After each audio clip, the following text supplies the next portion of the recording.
Nuestros socios han tenido que aprender que existe un país como Rusia que también tiene sus propios intereses geopolíticos, dijo Vladimir Putin, quien hoy y desde hace 2 décadas está al frente de una Rusia replanteada que invierte en armas pero no busca la guerra, que defiende a capa y espada el derecho internacional y la soberanía de los países.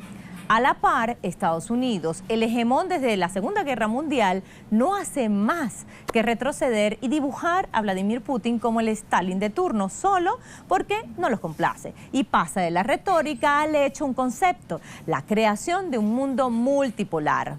Rusia impulsó la iniciativa del BRICS para afianzar esta realidad, la tarea de transformar al mundo y privar a Occidente de las posiciones dominantes y hegemónicas. Rusia se erige como actor protagonista en medio de una amenaza mundial contra estados e individuos que busquen subvertir al sistema capitalista y de dominación imperial. En lo geopolítico, los gasoductos que van de Siberia a casi toda Europa son un aspecto central de las relaciones de Rusia con la comunidad europea y la han reposicionado como potencia comercial a nivel mundial. Fuera de Europa, Venezuela está en el ojo del huracán político mundial y en respuesta Rusia no es indiferente. Condena que Washington desestabilice a la República Bolivariana de Venezuela mediante presiones económicas y legales y una campaña agresiva contra las instituciones y el propio presidente Nicolás Maduro, poniendo en constante jaque las aspiraciones intervencionistas de Estados Unidos en Venezuela. Mundo multipolar, las jugadas del oso ruso. Pongamos el punto en la I.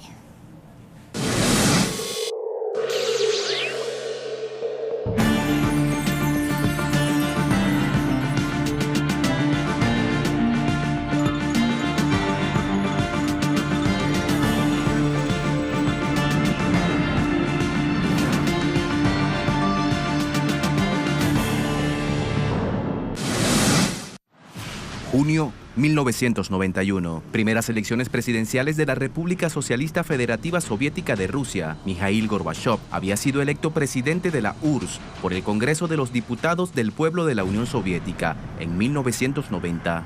Gana Boris Yeltsin con el 57,3% de los votos e inicia la transición del sistema socialista a la economía de mercado. Diciembre 1991. Casi todas las repúblicas soviéticas proclamaron su independencia de la URSS. Se firma el Tratado de Belovezh, que marcó la desintegración oficial de la URSS y estableció en su lugar la Comunidad de Estados Independientes, CEI. El 25 de diciembre, Gorbachev dimitió.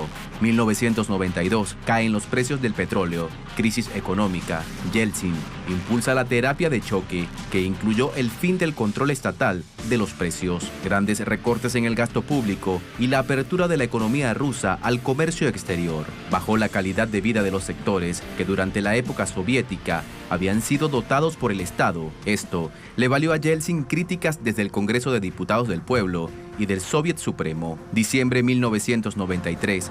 Crisis institucional y política. Yeltsin decretó la disolución del poder legislativo, contradiciendo la Constitución. El Soviet rechazó el decreto presidencial y aprobó la destitución del presidente Yeltsin. 1998. Crisis del rublo, devaluación de la moneda y alza de los precios. El último día del año 1999, Yeltsin dimite y queda a cargo Vladimir Putin. En el 2000, Vladimir Putin asume su primer mandato al frente de la Federación de Rusia. El Estado se encontraba desintegrado por políticas de privatización masiva. La economía era controlada por un pequeño grupo de empresarios cercanos a Boris Yeltsin. El PBI se había derrumbado un 30% y la recaudación de impuestos disminuyó 25%. Con Putin, el Estado comenzó a recuperar sus capacidades con el objetivo de restablecer a Rusia a su estatus de potencia mundial a través del llamado sueño de la Gran Rusia. La recuperación del Estado tenía como enorme antecedente las políticas de la Unión Soviética que habían llevado a la Rusia pobre y rural de 1917 a ser protagonista incluyente del siglo XX en lo que se refiere a igualdad social. Rusia ha logrado consolidar una importante estabilidad macroeconómica, siendo el mayor extractor, segundo mayor exportador y tercer productor de petróleo en el mundo. Europa es su principal comprador y Estados Unidos en el mercado americano. En el subsuelo del país se concentran un 13% de las reservas mundiales exploradas de crudo y la economía rusa consume menos de un tercio del petróleo que produce. Gazprom, la compañía estatal rusa, es considerada la más importante de todas. En junio del año pasado, su presidente, Alexei Miller, anunció que tenía las mayores reservas probadas de hidrocarburos del mundo. Allí, detalló que el aumento de las reservas de hidrocarburos líquidos ascendió a 100 millones de toneladas. Es el cuarto mayor productor mundial de electricidad, posee el 20% de las reservas de agua potable y además cuenta aproximadamente con 766.000 soldados activos, que sumados a la reserva, 2.500.000, alcanzan un total de 3.166.000 hombres. Rusia contaría con 15.398 tanques, el doble que los norteamericanos y 37 veces más que los británicos. Rusia es uno de los 5 países con puesto permanente en el Consejo de Seguridad de la ONU, con derecho a veto. A lo interno, el Banco Mundial ha señalado que durante los mandatos de Putin, Rusia se ha convertido en la sexta economía mundial en términos de paridad de poder adquisitivo. Los salarios reales han obtenido un incremento del 2,5% anual y la inflación se ha desacelerado. En el año 2000 era de 20% anual y en 2013 ya era del 6%. Hoy Rusia es debido a el experimento que representó la experiencia soviética, el país que trató de ser más justo a nivel mundial y que por eso fue excluido de la Sociedad de las Naciones y que obtuvo una gran relevancia durante la Segunda Guerra Mundial, cuando toda Europa estaba de rodillas y la Unión Soviética pudo vencer al ejército nazi, y por lo tanto esto se debe al gran esfuerzo que hizo el gobierno soviético para alfabetizar, para crear eh, grandes cantidades de escuelas, de universidades, de politécnicos, en donde los recursos humanos se formaron y dieron lugar a un país con una gran cantidad de científicos, solamente después de los Estados Unidos, porque su esfuerzo fue enorme en innovación. Durante la Segunda Guerra Mundial vimos cómo el armamento soviético creció. Vimos cómo el tanque T-34 fue uno de los grandes protagonistas de la victoria de la Unión Soviética, pero además si vemos hoy las defensas antiaéreas, las S-300, S-400 y pronto las S-500, son resultado de esta gran lucha por vencer a los nazis, ya que aquí empezó una enorme cantidad de investigaciones para evitar los bombardeos despiadados de los nazis, y siguieron por esta línea desarrollando este armamento. Así que desde luego, ni dudarlo, la Unión Soviética fue tan importante para la Rusia de hoy, que hoy no sería lo que es, ni tendría esta cantidad de armamento y desarrollo que le dio el antecedente de la Unión Soviética. Los capitales estaban ahí, y entonces la Unión Soviética se parecía más a un país como los nuestros, con una serie de capitales extranjeros, con un capitalismo dependiente, y gracias a las políticas del Estado soviético logró consolidar su independencia económica e industrial, lo cual hoy nos lleva a la posición que tiene Rusia, que se reposicionó después de estos 8 años de Boris Yeltsin, que fueron realmente pues una tragedia para Rusia. La política exterior de Rusia, con Vladimir Putin a la cabeza, es pragmática. En materia bélica y armamentística, en los primeros 2 años de gobierno hubo cierto acercamiento a Estados Unidos. Y tras el atentado del 11 de septiembre, en un primer momento Rusia no criticó la invasión a Afganistán y la entendió como el uso de la legítima defensa. Sin embargo, poco después el vínculo comenzó a resquebrajarse. El papel de Rusia ha sido clave en el Consejo de Seguridad de la ONU frente a los últimos conflictos bélicos desatados en Irak, Libia, Siria, por nombrar algunos, solo en función de los intereses del complejo militar estadounidense y sus aliados. Se dio cuenta de algunos errores y su intervención diplomática para evitar el ataque en Siria y la anexión a Crimea reflejan su levantamiento como potencia mundial y es referencia en la defensa de los principios básicos de autodeterminación de los países, que ha generado un equilibrio importante y una piedra en el zapato para Estados Unidos. La doctrina de la seguridad preventiva de George Bush, que lo llevó a invadir países soberanos, así como los planes bélicos de la Casa Blanca para con Irak, suscitó un importante rechazo por parte del gobierno ruso. El 5 de marzo de 2003, Francia y Rusia anunciaron que bloquearían cualquier resolución que autorizara el uso de la fuerza contra Hussein. Al día siguiente, China adoptó la misma posición. Sin embargo, el 20 de marzo Estados Unidos, junto a Gran Bretaña y España, iniciaron operaciones militares violando lo resuelto por el Consejo de Seguridad. En febrero de 2011, inicia la invasión a Libia. La ONU toma cartas en el asunto con la resolución 1973 y establece una no-flying zone. Pocas semanas después, comienzan los bombardeos liderados por la OTAN. China y Rusia se abstuvieron en esas resoluciones. Pronto comenzaron a oponerse a la política injerencista encabezada por Estados Unidos. Rusia denunció que se distorsionó deliberadamente la interpretación de la resolución 1973. Respecto al conflicto en Siria, desde un primer momento, Rusia apoyó diplomáticamente al presidente Bashar al-Assad. En 2015, este respaldo se convirtió en apoyo militar al interior del Consejo de Seguridad. Y viendo la experiencia de lo ocurrido en Libia, en octubre de 2012, Rusia veta una propuesta de resolución con sanciones económicas al gobierno sirio. Es mi deber afirmar que cualquier uso de armas nucleares contra Rusia o sus aliados, ya sea en pequeña escala, mediana escala o cualquier otra escala, será tratado como un ataque nuclear contra nuestro país.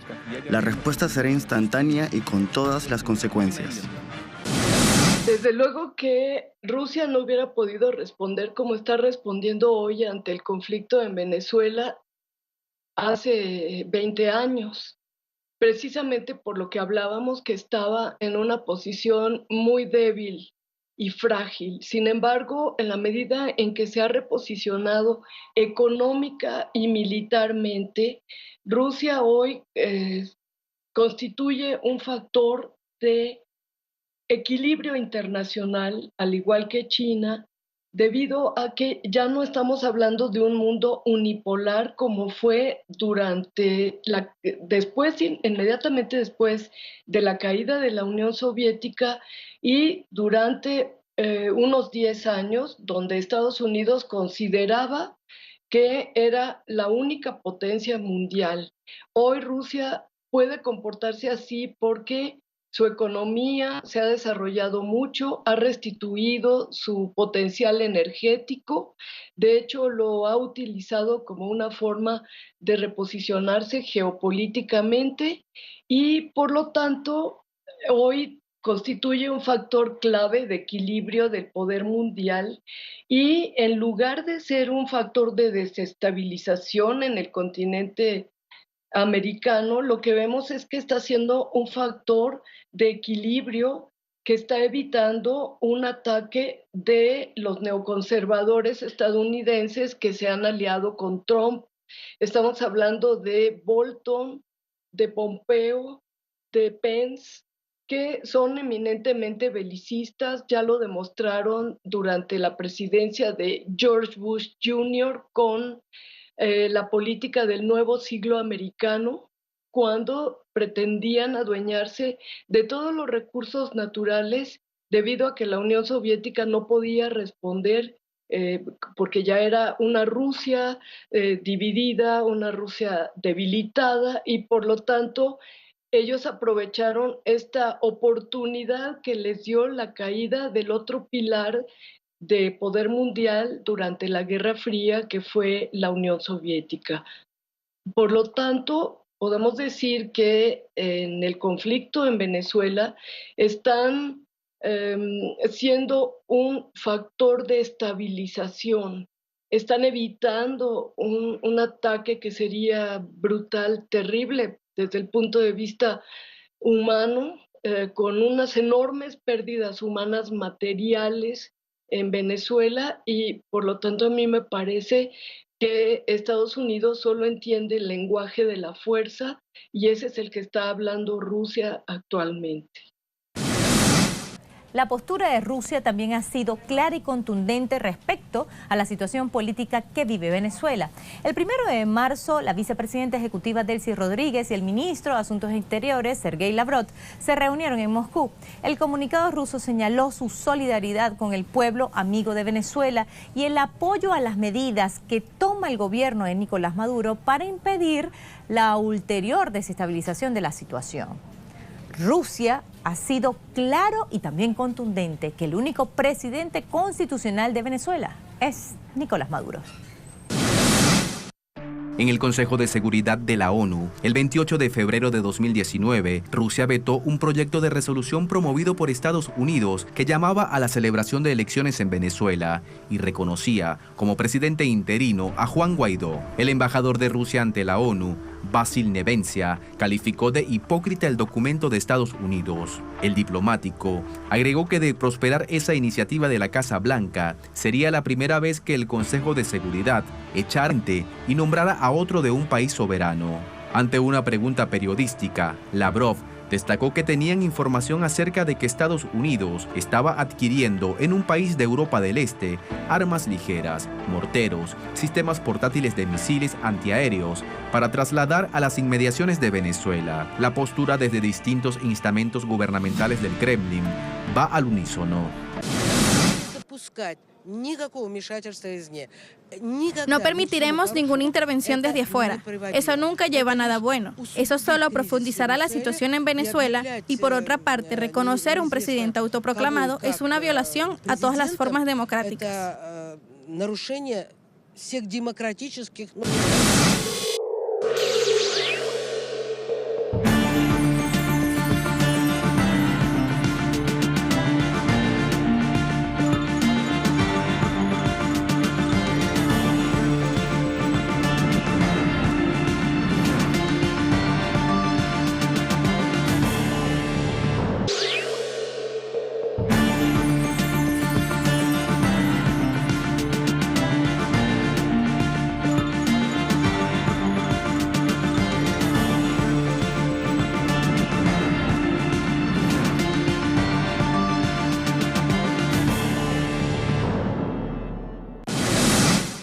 En los últimos 5 años, Rusia y Venezuela han profundizado su acercamiento diplomático que fue iniciado por Hugo Chávez.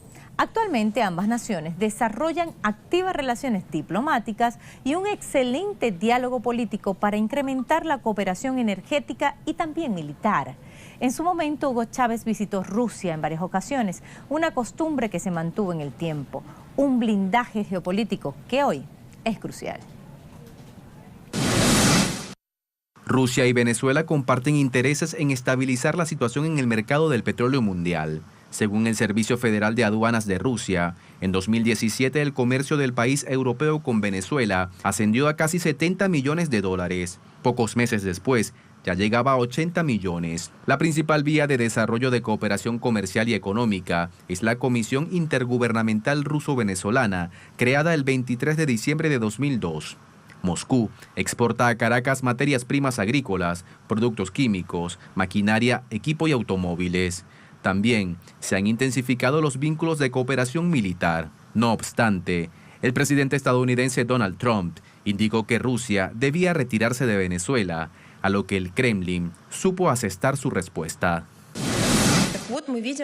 Попытку диктовать суверенным государствам, как они должны выстраивать отношения между собой.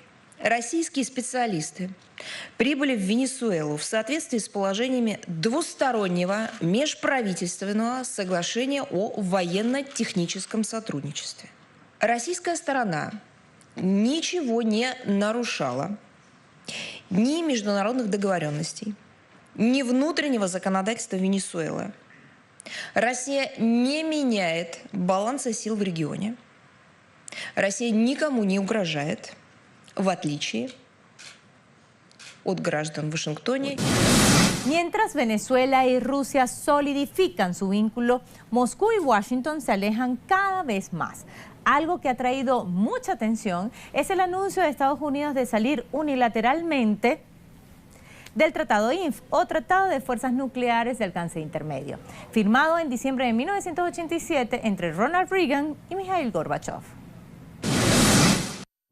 Vladimir Putin dijo que si Estados Unidos no cumple y empieza a desplegar misiles en Europa, Rusia tendrá que responder. Se trata de una espiral que puede reactivar una carrera armamentística. Producto de la crisis en Crimea, Estados Unidos encabezó una campaña de sanciones económicas contra Rusia, que incluye el congelamiento de activos de ciudadanos y empresas del país europeo. Tanto Trump como Putin se reunieron en Helsinki en julio de 2018. Ambos destacaron el diálogo iniciado. También coincidieron en negar una supuesta influencia rusa en la campaña electoral que coronó a Trump. Sin embargo, más allá de esta reunión, las tensiones entre ambos países se han mantenido y actualmente hay una política ofensiva de la Casa Blanca para que Europa compre menos gas ruso, o por lo menos diversifique esas importaciones a otros países. Junior desde el año 2000, cuando consideraron que Clinton había sido un blandengue y que hoy, en ese momento, ¿verdad?, no había ya ningún obstáculo para ejercer una política de agresión y saqueo de recursos naturales. Sin embargo, todo esto fue escalando, por ejemplo, la salida del tratado ABM, firmado en 1972, la hizo George Bush Jr., que era el equilibrio, medir el equilibrio entre los misiles que tenía cada potencia. La salida de este nuevo tratado de misiles de mediano y corto alcance también significa un paso más en la carrera armamentista. Y no hay que olvidar que el conflicto en Crimea fue un detonante para esta nueva política hostil de la Unión Europea y de Estados Unidos contra Rusia, debido a que ellos mismos propiciaron, con el derrocamiento del presidente Yanukovych en Ucrania y el ascenso de un gobierno proestadounidense, ultranacionalista, con tintes cuasi fascistas. Esto pues hizo que Rusia hiciera un balance entre costo-beneficio, qué le convenía más o qué era lo mejor, y decidió que lo mejor era conservar Crimea enfrentándose a Occidente y haciendo este referéndum por el cual Crimea se independizó de Ucrania y pidió su absorción por Rusia nuevamente. Rusia no pelea por dominar el mundo, por imponer su poder sobre otras naciones soberanas, por atacar o invadir pueblos, por robar sus recursos y sus riquezas. La Federación de Rusia es nuestro presente, la heredera de nuestro glorioso pasado, y todos los rusos queremos una Rusia digna de ser heredera de toda la grandeza que hemos tenido a lo largo de nuestra historia, porque Rusia nunca será doblegada. Son palabras de Vladimir Putin, que colocan a Rusia en el centro de la geopolítica mundial como un equilibrio necesario en medio de la constante violación del derecho internacional. Pusimos el punto en la I.